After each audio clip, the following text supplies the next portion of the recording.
नमस्कार, lead India publishers association में आपका बहुत बहुत स्वागत है। मैं हूं डॉक्टर तरुणा एस गौड़। पिछले वीडियो में हमने बात की थी कि एक पत्रकार को सैलरी क्यों नहीं मिलती और कानून क्या है।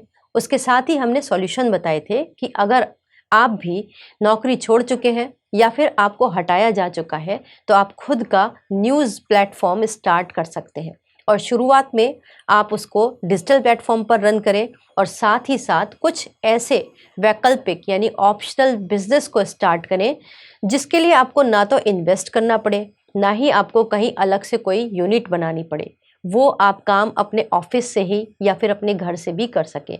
तो इस वीडियो में हम वो स्पेशल बिजनेस आइडियाज़ आपको बताएंगे जिससे आप पत्रकारिता भी मजबूती से कर सकेंगे और साथ ही साथ अपनी फाइनेंशियल कंडीशन भी मजबूत कर सकेंगे। एक पत्रकार का हथियार क्या होता है? सबसे बड़ा वो होती है उसकी क्रिएटिविटी और उसकी इंफॉर्मेशन। तो जो इंफॉर्मेशन उसके पास होती है वो पब्लिक इंटरेस्ट में सूचनाओं को अपने जनरली प्लेटफॉर्म पर दे देते हैं और सभी लोगों को वो खबर मिल जाती है।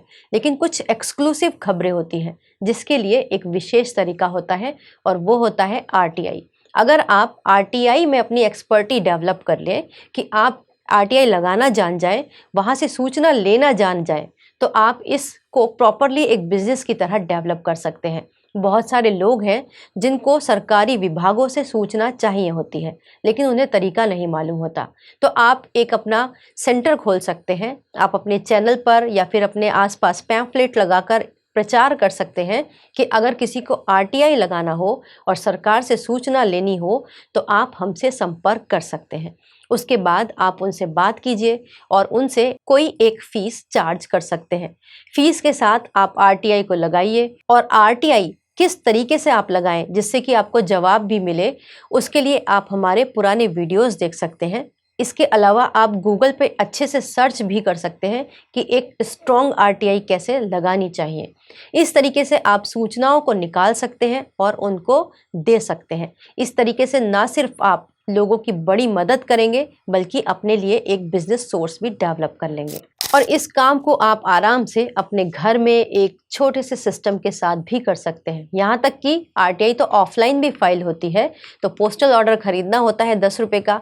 आप उस पोस्टल ऑर्डर के साथ एक चिट्ठी बनाकर बाकायदा रजिस्टर्ड पोस्ट से भेज सकते हैं। अगर आपके पास एक्स्ट्रा सिस्टम भी ना हो तो भी इससे आप काम कर सकते हैं। तो ये तो एक आरटीआई का हुआ। इसके अलावा भी आप बहुत सारे गवर्नमेंट के ऐसे काम हैं जो ऑनलाइन ही किए जाते हैं, जो कि ग्रामीण स्तर पर अभी हर व्यक्ति के पास उसकी जानकारी नहीं। तो आप कुछ सरकारी केंद्र भी होते हैं जो बाकायदा चलते हैं, जिनको डिजिटल सेंटर कहते हैं, ऑनलाइन सेवा केंद्र।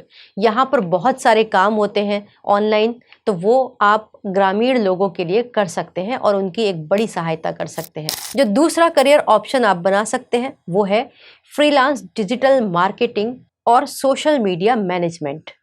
आजकल हर शहर के अंदर लोग ये समझते हैं कि अगर हम सोशल मीडिया पर प्रेजेंट हैं, इंस्टा पर हैं, एफबी पर हैं या यूट्यूब पर हैं, तो लोग हमारे बिजनेस को जानेंगे, हमारे ब्रांड पर भरोसा करेंगे और हमसे परचेजिंग करेंगे। लेकिन हर व्यक्ति इंस्टाग्राम को चलाना, सोशल मीडिया पेजेस को हैंडल करना नहीं जानता। तो आप ये काम कर सकते हैं। छोटे बिजनेसमैन जो होते हैं उनसे बात कर सकते हैं या फिर कोई इंडिविजुअल अगर कोई है उनसे बात कर सकते हैं। कुछ एनजीओज है, आप उनके लिए स्पेशल सोशल मीडिया कैंपेन चला सकते हैं जिससे कि वो अपना प्रमोशन कर सकें। और वो इस तरीके से आपको डायरेक्ट एडवर्टीजमेंट नहीं देंगे बल्कि अपना खुद का प्रमोशन करवाएंगे और आप उनके सोशल मीडिया पेज हैंडल कर सकेंगे। इसके लिए भी आपको कोई इन्वेस्टमेंट नहीं करना पड़ेगा। आज के समय में सोशल मीडिया की जो मैनेजमेंट की मांग है वो बहुत बढ़ चुकी है। यहाँ तक कि बहुत सारे ऑप्शन आपको ऑनलाइन पर भी मिल जाएंगे, लेकिन यहाँ पर फ्रॉड भी बहुत होते हैं। तो आप ऑनलाइन प्रमोशन, जैसे बहुत सारे एडवर्टीजमेंट आते हैं कि कोई साइट है उस पर क्लिक करना है और हर क्लिक पर आपको 50 रुपये मिल जाएंगे। इस तरीके के जाल में मत फंसिएगा, ना ही लोगों को इस तरीके के जाल में फंसने दीजिएगा, उनको अवेयर भी कीजिएगा। तीसरा जो बिजनेस ऑप्शन है वो आपके काम काज से ही जुड़ा है। आपको इसके लिए एक्स्ट्रा यूनिट नहीं बनानी, आपको कोई एक्सपेंडिचर नहीं करना। वो काम है ग्राफिक डिजाइनिंग और कंटेंट क्रिएशन का। इसके तहत आप पोस्टर बना सकते हैं, थंबनेल बना सकते हैं, लोगों के लिए एडवर्टीजमेंट डिज़ाइन कर सकते हैं।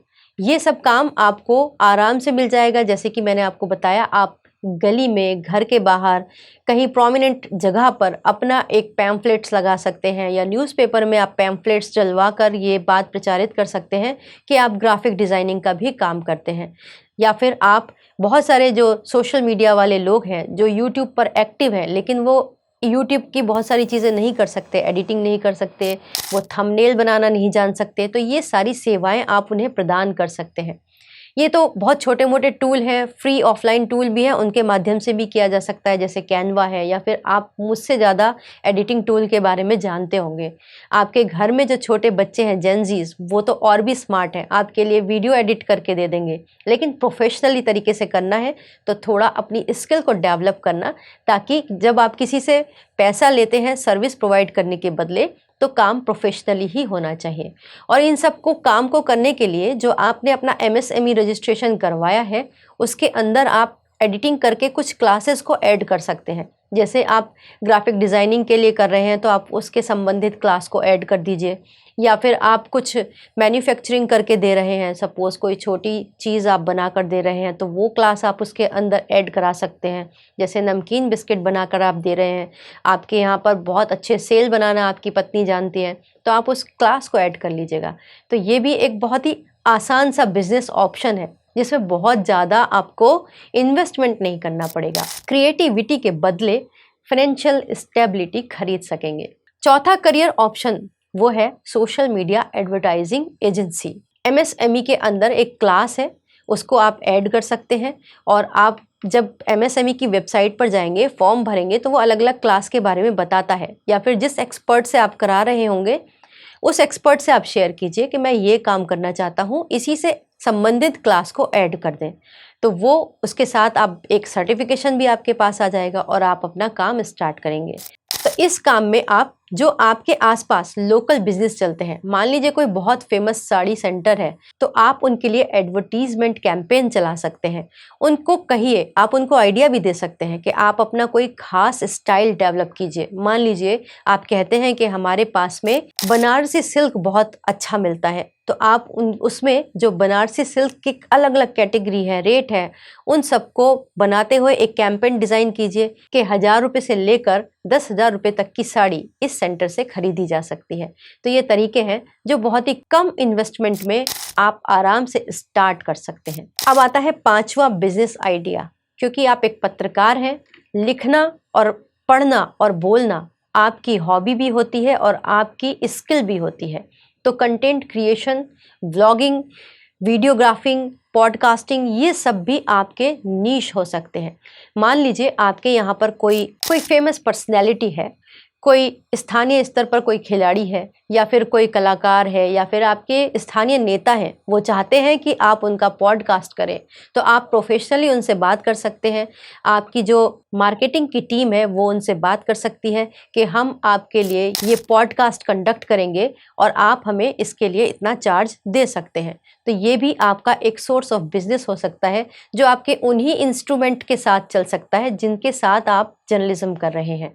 जब आप जर्नलिज्म करेंगे और आप खुद मजबूत होंगे, तो आप लोगों की आवाज़ भी बहुत मजबूती के साथ उठा पाएंगे। इसके अलावा आप अपना काम तो कर ही रहे हैं, खुद को मजबूत तो कर ही रहे हैं, थोड़ा सा सोशल वर्क वाला भी काम कर लीजिएगा, ताकि लोग आपको दुआएं भी दें।